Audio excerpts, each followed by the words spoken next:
గురుగారు సినిమాలలో కన్న పిల్లల్ని కూడా బలిస్తున్నట్టు చూపిస్తారు కదా, నిజంగా మనుషుల్ని కూడా బలివ్వడం ఇవి ఉందా?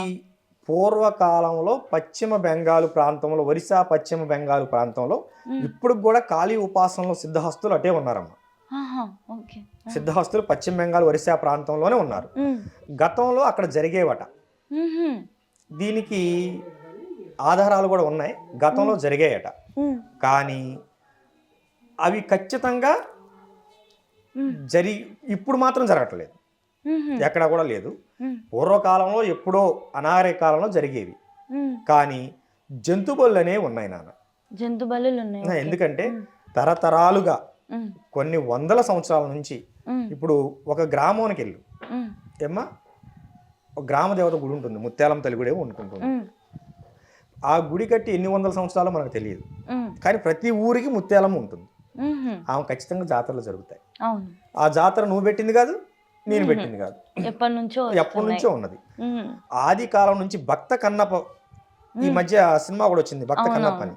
భక్త కన్నప్ప లాంటి ఆ కన్నప్ప ఎవరు? ముందు ఒక వేటగాడు. శివుడికి ఏం పెట్టాడు?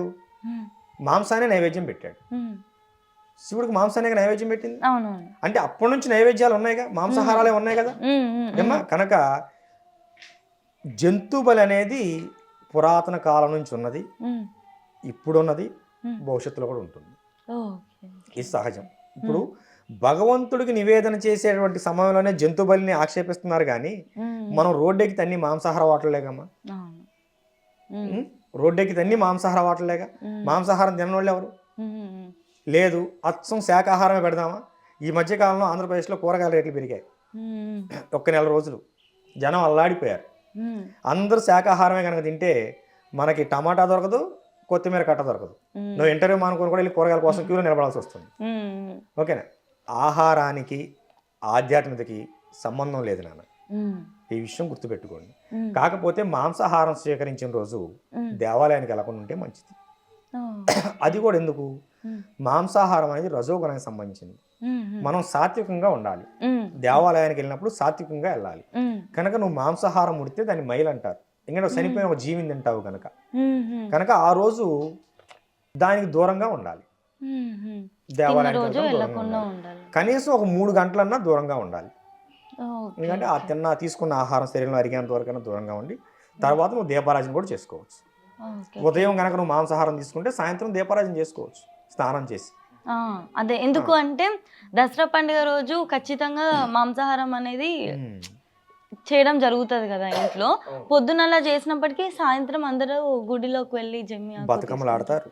అందుకని మీరు సమాధానం చెప్తుంటేనే లోపలి ప్రశ్న వచ్చింది, అంతలో మీరు దీనికి కూడా ఏమో బతుకమ్మలు ఆడతారు, బయటికి వెళ్తారు. కనుక అసలు మాంసాహారం అనేది మన ఆధ్యాత్మిక సంబంధం లేని విషయం అమ్మ. ఇప్పుడు ప్రవచనకర్తలు చూడండి, ఇప్పుడు చాగంటి వారు కానీ, గరికిపాటి వారు కానీ, సామవేదం వారు కానీ ఎవరైనా మాంసాహారం నిషేధం అని చెప్పారా? ఎవరికి నిషేధం? ఆచార్యులకు నిషేధం, ఆధ్యాత్మిక ప్రవచనకర్తలకు నిషేధం. నిత్యం గుళ్ళో భగవంతుని సేవ చేసే అర్చక స్వాములకు నిషేధం, ఏమో నిషేధం. అంతేగాని సామాన్యులకు నిషేధం కాదు. ఎందుకంటే వాళ్ళు కష్టపడాలి, వాళ్ళు పని చేయాలి ఏమ్మా. ఇప్పుడు ఎలాగో ఇప్పుడు నేను హోమం చేయాలి, నేను బయటికి వెళ్ళి కట్టెలు నేను కొట్టుకొచ్చుకోలేనుగా.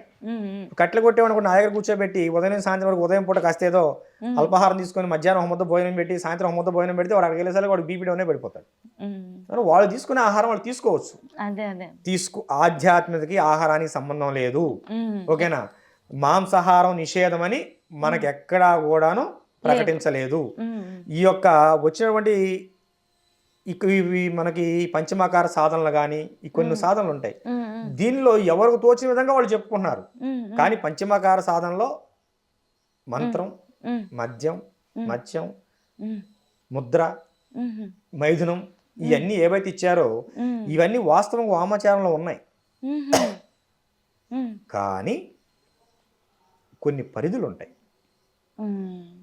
ఎలా పడితే అలా, ఎక్కడ పడితే అక్కడ, ఏ క్రియను పడితే ఆ క్రియను ఉపయోగించకూడదు. అదేవిధంగా ఖాళీ సాధకులు అంటే శ్మశానంలోనే చేయాలి, ఇంట్లో చేయకూడదు. ఎవరు చెప్పారు? ఏమ్మా శ్మశాన ఖాళీ అని ఇందాక ఏదో అడిగావు. శ్మశాన ఖాళీ ఇప్పుడు త్రైలింగ స్వామి ఉమ్, మన రాజమండ్రి దగ్గరే ఉన్నారు ఆయన గారు. ఉమ్, త్రైలింగ స్వామి ఉమ్, 300 సంవత్సరాలు బ్రతికారు. ఉమ్. ఆయన శ్మశాన ఖాళీ చేశారు. అంటే ఏంటి గురుగారు, అంటే శ్మశాలకాళి అమ్మవారి విశిష్టత ఏంటి? చెప్తానా? శ్మశానం ఇప్పుడు అందరు అమ్మవార్లు విశిష్టత ఒకటే నాన్న. ఆ, రూపాలు వేరు, ఉమ్, మన భావనలు వేరు. ఉమ్, ఏమ్మా, సాధన చేసే విధానాలు కొన్ని వేరుంటాయి. ఉమ్, అంతేగాని ఏదైనా మంచికే. ఉమ్, అమ్మ భోజనం వండి నలుగురు పిల్లలకు సమానంగా పెడుతుంది, ఉమ్, అందరూ ఆకలి తీరుస్తుంది. ఉమ్, అదేవిధంగా ఆధ్యాత్మిక ప్రపంచంలో నువ్వు చేసే సాధన అనేది మంచి కోసం అయినప్పుడు ఉమ్. ఏ సాధన చేసినా తప్పులేదు. అంతే. ఉమ్, ఇప్పుడు శ్మశాన ఖాళీ, ఉమ్, చాలామంది శవాల మీద కూర్చొని సాధన చేయాలి, ఉమ్, శ్మశానంలో దిగంబరులుగా సాధన చేయాలి, ఉమ్, ఇంకా రకరకాలు చెప్తారు. అవి ఇంటర్వ్యూలో చెప్పలేము. ఉమ్, రకరకాల సాధనలు చెప్తూ ఉంటారు. ఉమ్. కానీ త్రైలింగ స్వామి 300 సంవత్సరాలు బ్రతికాడు. ఆహా. వాళ్ళ అమ్మగారు చనిపోతే వాళ్ళ అమ్మగారు శవాన్ని ఎక్కడైతే దహనం చేశారో అక్కడే 20 సంవత్సరాల నుండి సాధన చేశాడు. ఉహుం, మరి ఆయన శ్మశాన కాలికి ఏ ఒక్క ఉమ్, బొల్లు ఇవ్వలేదే. అంతిమంగా కాశీలో వెళ్ళి జల సమాధి అయ్యారు. ఉమ్, ఎక్కడా కూడా ఆయన ఎక్కడ మాంసాహారం ముట్టలేదే. ఉమ్, మరి ఆయన గారు చేసిన శ్మశాన కాళీగా ఎన్నో అద్భుతాలు చేశారు. ఉమ్. నగ్నంగా తిరుగుతున్నారని చెప్పి బ్రిటిష్ వాళ్ళు తీసుకెళ్లి జైల్లో పెడితే వాళ్ళు తాళమేంగిన వచ్చి ఆయన బయట తిరుగుతుండేవాడు. ఆహా. అది ఆన్ ద రికార్డ్. ఇది ఎవరో మనం ఊహించి చెప్పింది కదా, ఆన్ ద రికార్డ్ రియల్ గా జరిగింది. ఆయన బ్రిటిష్ జడ్జి అప్పుడు న్యాయ నిరాధక అధికారి, నువ్వు ఇన్ని చేస్తున్నావు కదా, అంతా ఒకటే అంటున్నావు కదా, నేను మాంసాహారం తీసుకుంటాను, నువ్వు కూడా మాంసాహారం తినమన్నాడు త్రైలింగ స్వామి వారిని. కోర్టులో జరిగింది. ఉహుం, ఆయన అశుద్ధం తీసి నువ్వు అశుద్ధం తిను, నేను మాంసాహారం తింటా అన్నాడు. ఉమ్, అశుద్ధం ఎలా తింటారంటే, నేను తింటాను చూడాను కానీ ఆయన చేతులు రసగుల్లా అయిపోయాయి, అలా తినేసాడు. ఆయన అశుద్ధాన్ని ఆయన ఉహుం, రసగుల్లగా మారిపోయాయి. ఉహుం, ఇది ఆన్ ద రికార్డు. ఉహుం. శ్మశాన కాళీ సాధకులు అలా ఉత్తమంగా ఉంటారు.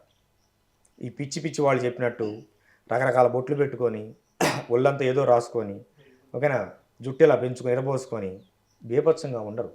త్రైలింగ స్వామి వారిది మొత్తం నున్నగా బోడుకుండు. ఉహుం. ఏమ్మా, ఈ గురుగారు ఇందుకు శ్మశాన అని అట్లా ముందు పేరు అట్లా వచ్చింది, అక్కడ చేస్తారు కాబట్ట?